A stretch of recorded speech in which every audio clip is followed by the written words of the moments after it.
Hi guys, today we got another classic song, You've Got a Friend by Carole King. Let's see what we can learn from this.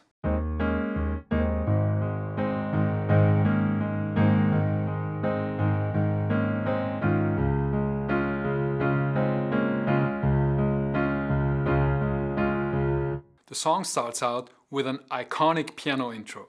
It sounds like this.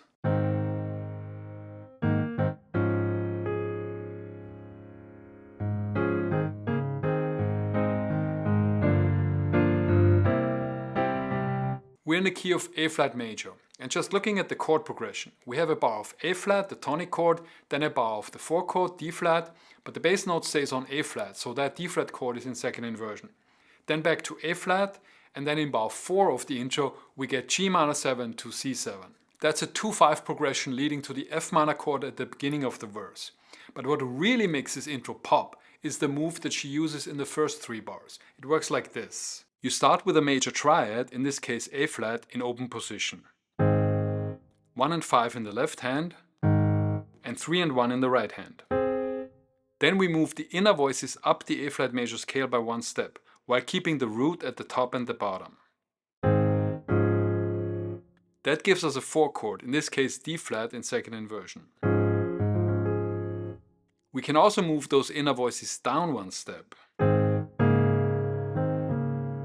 That results in this chord, which is a bit ambiguous, but the point here is not to look at it in terms of chord progression really. It's more about melodic movement in some of the voices to decorate otherwise static harmony. A fancy music professor term for this is elaboration of static harmony, which sounds even funnier with my German accent. You can also take this one and move the inner voices up another step. That's nice and crunchy. Or you can use a Mixolydian vibe here and play flat 7 instead of 7.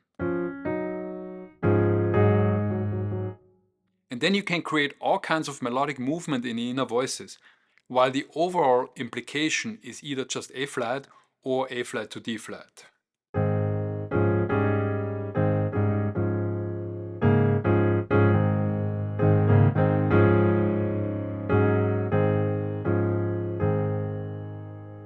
And again, here's how Carole King uses this idea in the first 3 bars of the intro.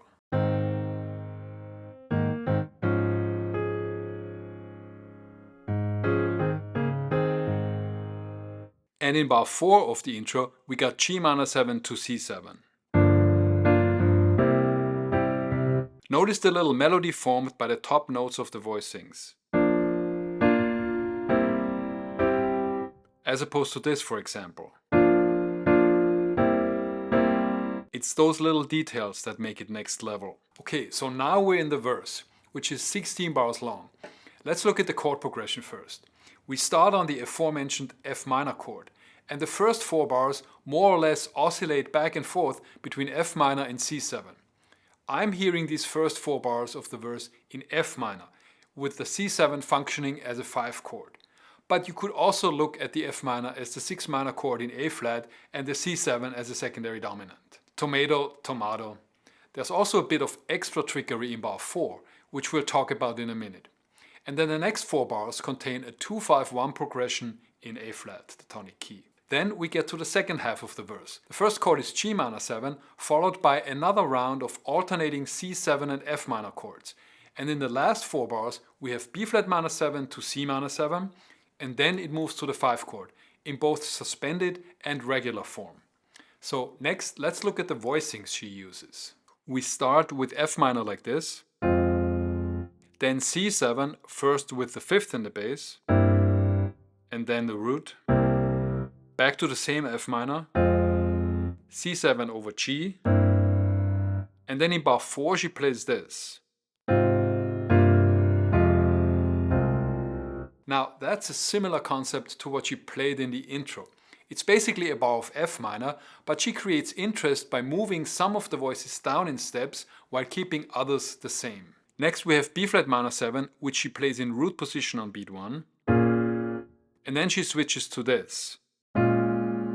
That's such a common way to voice 7th chords. The 3rd, 5th and 7th of a 7th chord form a triad. In this case it's a D-flat major triad. You then play that chord in your right hand in any inversion with or without doublings and add the root in the left hand. And she uses this type of voicing a lot in this song. We've already heard it on the G minor 7 in the intro. Next, we have just a basic E flat 7 voicing in second inversion. After that, we resolve to A flat in root position. And there's a lot going on within these 2 bars of A flat. We'll get to that in a minute. Then we move into the second 8-bar phrase of the verse. We start with G minor 7 to C7. Those are the same voicings she uses in the intro. On the C7, she briefly goes to C9 sus 4 and back to create extra movement. And then in bars 11 and 12 of the verse, we get the same move as in bars 3 and 4, just bigger. It's always interesting to compare different iterations of essentially the same section of music. So first she played it like this. And now the second time she plays this. Same idea, different voicings. After that we go to B flat minor 7. That's the same voicing as the earlier B flat minor 7. Then we move that same voicing up a step to C minor. Now check this out. The last 2 bars of the verse are on the 5 chord, right? She plays the same D flat and E flat shapes in the right hand. She just played for the B flat minor 7 and C minor 7. Only with E flat in the bass. Cool symmetry there. In the last bar she first plays D flat over E flat again. And then on the last 2 beats she plays a pickup into the chorus. We'll deal with that later when we look at the chorus. So now that we know the voicings, what is the actual comping pattern? Well, in the right hand a lot of it is chords on the downbeats with single filler notes on the upbeats.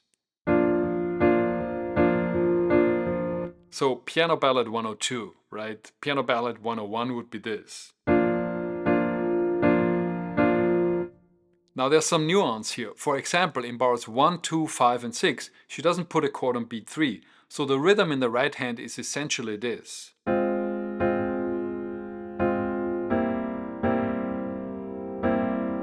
And then she fills in the single notes on the offbeats.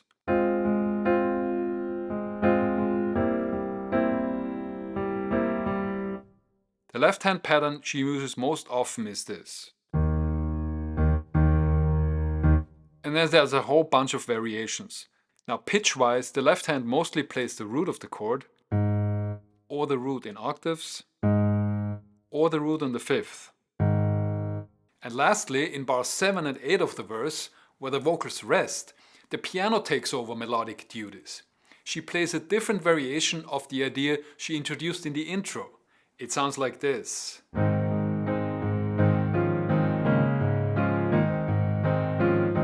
This is another example of elaboration of static harmony. We have 2 bars of an A flat major triad, and she creates melodic movement by taking the 3rd and 5th up or down a step.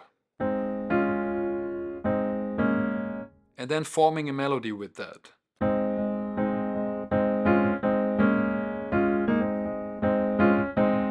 Alright, putting all that together, here's the whole verse.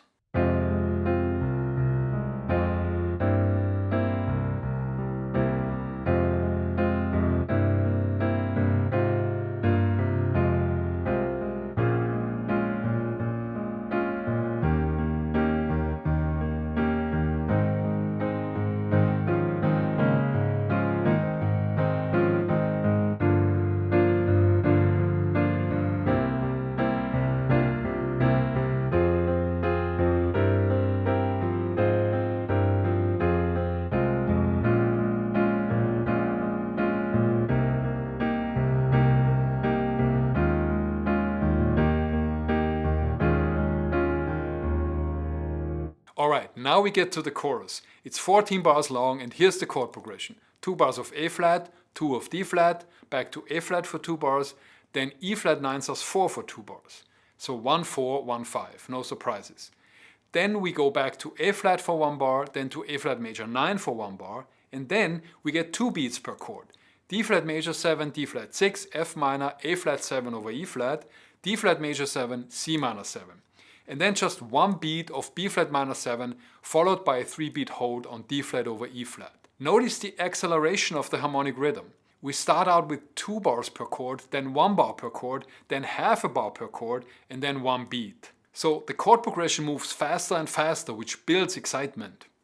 Okay, now what about the voicings? Well, in the first part of the chorus, there's all kinds of elaboration of static harmony going on. The technique I mentioned earlier. But the gist of it is this. A flat in root position, D flat in second inversion in the right hand. Then bars 5 and 6 can't really be reduced to one voicing. We'll get to that in a minute. And the E flat 9 sus4 in bars 7 and 8 in its basic form is voiced like this. The second part of the chorus is pretty straightforward. The A flat in bar 9 is root position again. Then here's the A flat major 9. Then we go to D flat major 7 and D flat 6. Then F minor, A flat 7 over E flat, D flat major 7, C minor 7, B flat minor 7. Notice that these last 3 have the same voicing structure. 1 3 5 7, 1 3 5 7, 1 3 5 7. And then we got D flat over E flat at the end.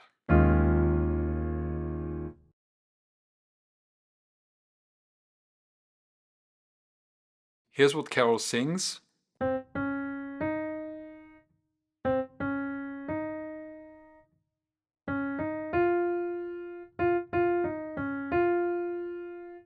And here's what she plays in the right hand.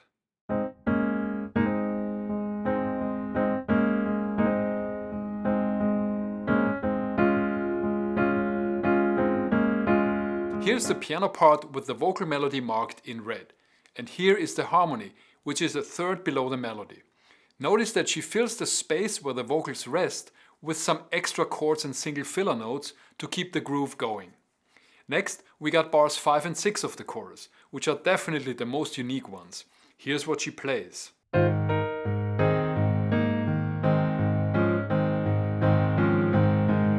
In the next 2 bars, on the E flat 9 sus4, she plays this.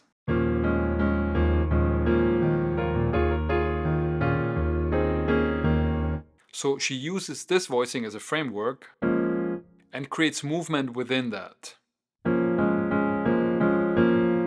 Then she moves the same thing up an octave and does more of the same there.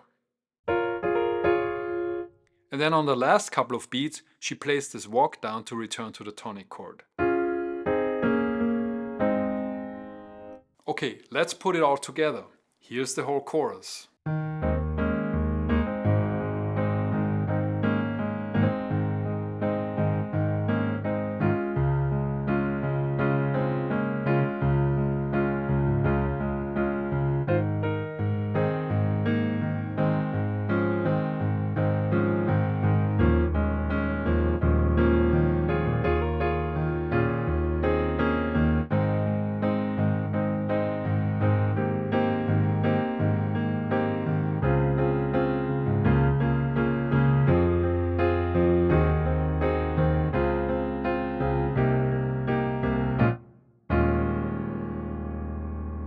Okay, now let's look at the bridge.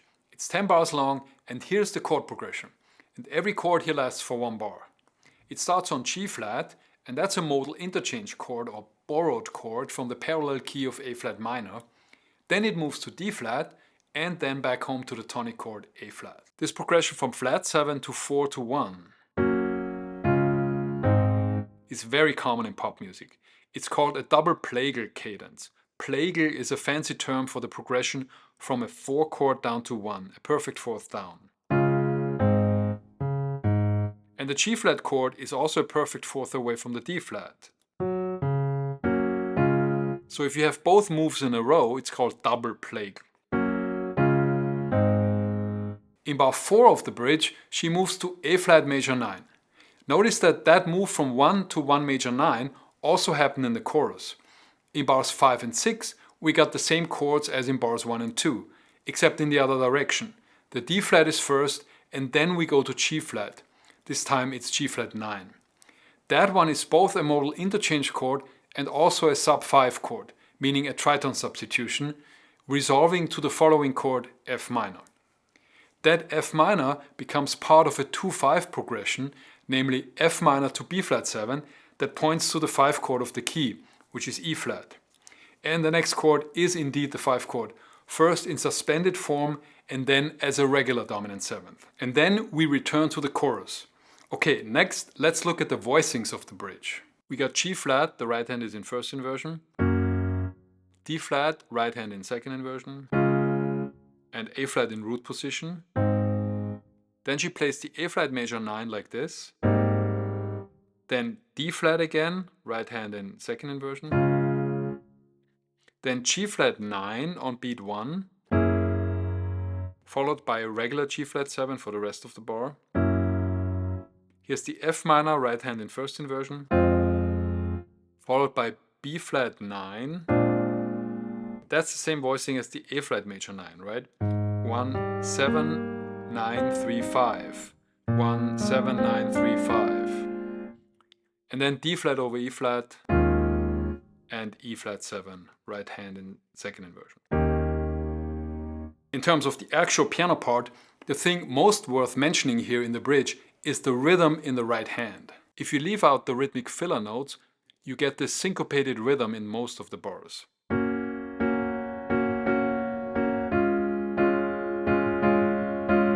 Then in bar 4 it's this. And the last 2 bars sound like this. So here's the whole bridge.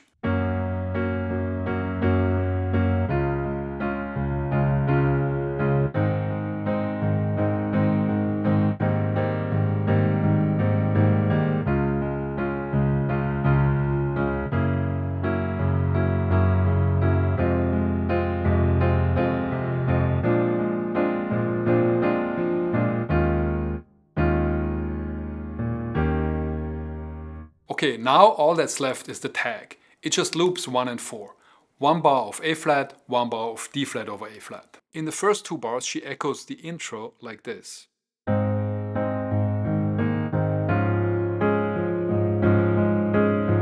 And after that she just loops this.